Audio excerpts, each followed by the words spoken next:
So a question arise, do you need X-ray after an ankle sprain? So my dear viewers, आपको कभी ना कभी आपकी ankle twist हुई होगी, उसकी वजह से आपको एंकल स्प्रेन हुआ होगा। द वर्ड स्प्रेन मींस जब भी आपको जो लिगामेंट है उसमें कोई टीयर आता है उसको स्प्रेन बोला जाता है। तो आपने देखा होगा कि उस कंडीशन में क्या होता है कि आपका जो एंकल जॉइंट है या फिर आपका जो हाइंड फुट है उसमें आपको स्वेलिंग देखने को मिलती है और आपको चलते समय बहुत पेन होता है। तो उस चीज में आपको डायग्नोस करना होता है कि क्या आपको सिर्फ स्प्रेन है या फिर फ्रैक्चर तो नहीं हो गया है। तो उसके लिए क्या होता है कि हम जनरली अननेसेसरी एक्सरेज या फिर रेडियोग्राफ का यूज करते हैं। तो उसकी वजह से क्या, एक तो आपने कॉस्ट जो एक्सरे की थी वो वेस्ट हुई, पहली चीज। दूसरा क्या होता है कि we know that X-rays are harmful. तो इसलिए अगर हमें पहले ही पता चल जाए कुछ क्लिनिकल साइंस के बेस पे कि आपको एक्सरे कराना चाहिए या फिर नहीं कराना चाहिए जब आपका एंकल ट्विस्ट हुआ है या फिर आपको एंकल स्प्रेन हुआ है, तो उसका यूज करके एक तो आपकी मनी सेव होगी और दूसरा आप जो हार्मफुल एक्सरेज है, रेडिएशन है, उससे बच पाएंगे। तो इस वीडियो में डिस्कस करेंगे वो क्या साइंस है और क्या गाइडलाइंस है जिसके थ्रू आप चेक कर सकते हैं कि जब भी आपको आपका एंकल ट्विस्ट हुआ है या फिर आपको एंकल स्प्रेन हुआ है, क्या आपको एक्सरे की नीड है, रेडियोग्राफ की नीड है कराने की या फिर नहीं। तो आइए शुरू करते हैं। This is Ishant Kumar Arora, welcome to phy explain solution where your health is our priority. So my dear viewers, हमें पता है कि जब भी आपको ट्रॉमा होता है, जैसे कि हमें पता है कि lateral ankle sprains are more common due to various biomechanical reasons, लेकिन इस वीडियो में हम सिर्फ डिस्कस करेंगे कि आप कैसे आइडेंटिफाई कर सकते हैं कि आपको कोई फ्रैक्चर तो नहीं हुआ है या सिर्फ एंकल में सिर्फ लिगामेंटस इंजरी हुई है। माय डियर व्यूअर्स, लिगामेंट वो स्ट्रक्चर होता है जो कि दो बोन को आपस में कनेक्ट करता है और हमारे फुट में लेटरल एंकल स्प्रेन्स बहुत कॉमन होते हैं। लेटरल मतलब जो आउटर फुट वाला कंपोनेंट होता है वो ज्यादा इन्वॉल्व होता है। आपका पैर अंदर की तरफ मुड़ा, उसकी वजह से आउटर फाइबर स्ट्रेच हुए और वो ब्रेक कर गए, उसको बोला जाता है स्प्रेन।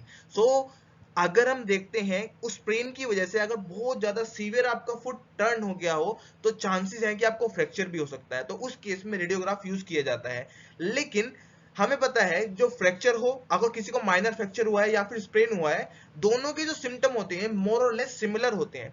तो अब हम रेडियोग्राफ कराएं या ना कराएं, ये कुछ गाइडलाइंस के बेस पे डिपेंड करता है। अगर हमें ये रेडियोग्राफ कराने से पहले ही पता चल जाएगा कि कैसे आप आइडेंटिफाई कर सकते हो कि आपको फ्रैक्चर है या नहीं based on some clinical science and symptoms, तो उसका यूज करके आप जो है रेडियोग्राफ से या फिर रेडिएशन से बच सकते हैं।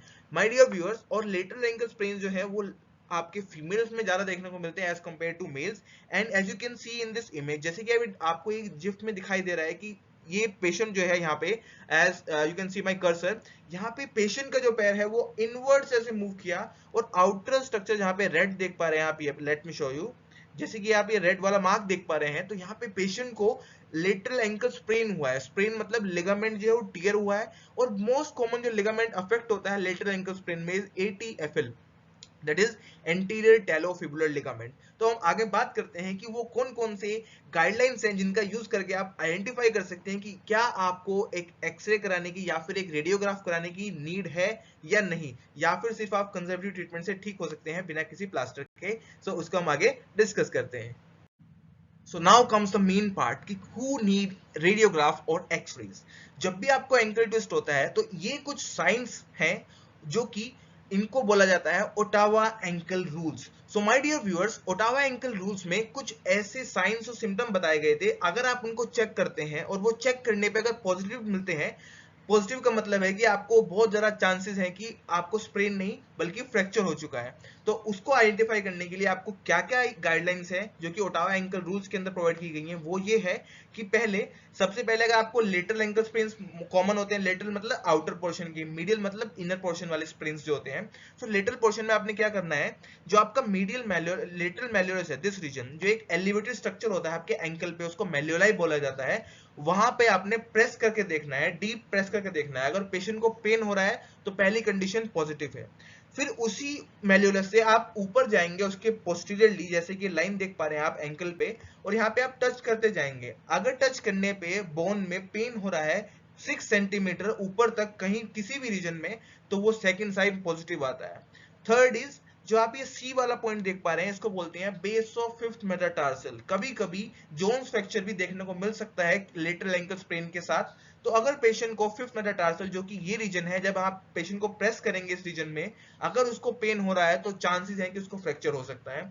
फोर्थ पॉइंट इज, अगर पेशेंट 4 स्टेप से ज्यादा नहीं चल पा रहा है, तो there are high chances that patient needs an radiograph to be done because he or she may got fractured his or her hind or mid foot। क्योंकि ये जो ओटावा एंकल रूल्स हैं सिर्फ ये हाइंड और मिड फुट के लिए दिए गए हैं, तो आप इसका यूज करके पता कर सकते हैं कि क्या पेशेंट को रेडियोग्राफ करने की जरूरत है, क्या पेशेंट को एक्सरे है। तो ये था आपका लेटरल या फिर लेटरल एंकल स्प्रेन के लिए। ऐसे ही मिडिल एंकल स्प्रेन के लिए आपका जो एंकल अपना देखेंगे, एंकल में मीडियल साइड पे एक एलिवेटेड स्ट्रक्चर होता है टाइट जो राउंड सा, उसको बोला जाता है मेलियोलाई।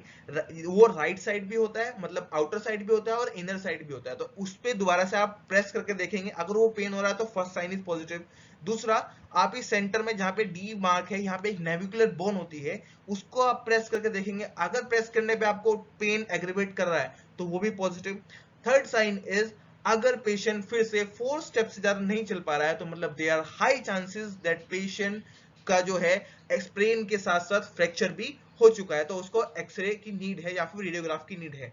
अगर ये साइंस नेगेटिव आते हैं, मतलब ये प्रेस करने पे पेशेंट को पेन नहीं है, ना भी मेलियोलर पे प्रेस करने पे पेन है, ना ही 6 सेंटीमीटर ऊपर जो ये सारा रीजन बताया हुआ है यहाँ पे कोई पेन नहीं है प्रेस करने पे, ना ही इस पर्टिकुलर जो बेस ऑफ फिफ्थ मेटाटार्सल है यहाँ आपने प्रेस करके देखा पेशेंट को और पेन नहीं है, तो मतलब पेशेंट को रेडियोग्राफ कराने की नीड नहीं है। उसको सिर्फ जेंटल स्ट्रेन हुआ है, स्प्रेन हुआ है उसके एंकल में, और जो कि राइस गाइडलाइंस होती है, रेस्ट, आइज, कंप्रेशन, एलिवेशन, उसका यूज करके विद इन 1 और 2 वीक्स उसका जो स्प्रेन है वो ऑटोमेटिकली हील हो जाएगा, इवन अगर वो ग्रेड 3 नहीं है, तो उस कंडीशन में आपको रेडियोग्राफ की जरूरत नहीं पड़ेगी। तो इस रूल्स का, जिनको ओटावा एंकल रूल्स बोला जाता है, इनका यूज करके आप चेक कर सकते हैं क्या पेशेंट को फ्रैक्चर है या फिर स्प्रेन।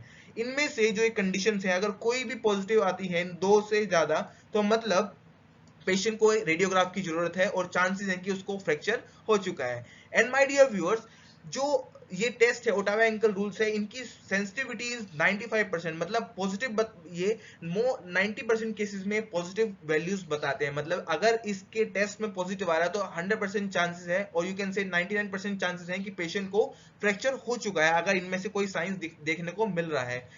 और कभी कभी इवन लेस देन 1.5% केसेस में ये ओटावा एंकल रूल्स गलत हो सकते हैं, लेकिन that is a very less percentage. तो इसलिए जो 99% केसेस में आप इस रूल्स का यूज करके पता लगा सकते हैं कि क्या आपको रेडियोग्राफ की जरूरत है या फिर नहीं, और उसके यूज करके आप जो है एक तो अपनी कॉस्ट कटिंग कर सकते हैं कि आपको रेडियोग्राफ नहीं कराना पड़ेगा, और दूसरा आप रेडिएशन से बच सकते हैं। सो आई होप ये वीडियो आपको पसंद आई होगी। आप इस वीडियो को अपने फ्रेंड्स के साथ शेयर कर सकते हैं, और जिससे कि जो है जिससे कि हम ये इंफॉर्मेटिव कंटेंट जो है आगे इंक्रीज करते रहें और आपके लिए नई नई वीडियोस हम लेकर आते रहें। So thanks for watching the video. Stay tuned and stay connected. Thanks for watching it.